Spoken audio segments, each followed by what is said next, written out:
A proposed new city ordinance would regulate something the city currently has no control over. We're talking about things like open air pop-up music events on private property. Fox 26's Randy Wallace reporting from downtown.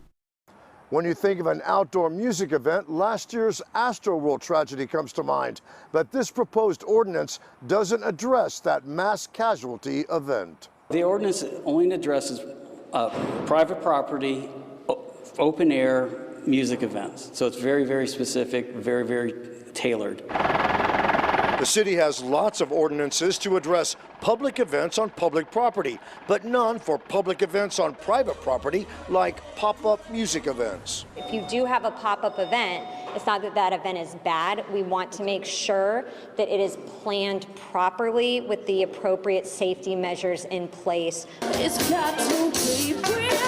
The proposed ordinance would require event planners to get a permit. That will cost about $200. We see what the venue is going to look like, what the parameters are. We can check for the number of exits. The proposed ordinance would ensure traffic control and security. This does not include brick and mortar or decks or bars. This does not include anything that has an occupancy permit. While the proposed ordinance takes into consideration occupancy levels at music events and open spaces, officials say it has nothing to do with last year's Astroworld tragedy.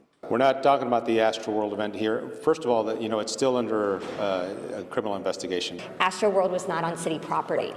It was city public safety that had to step in at the last moment, but that is not city property. If City Council passes the proposed ordinance, it wouldn't go into effect until spring of next year. Reporting from downtown, Randy Wallace, Fox 26 News.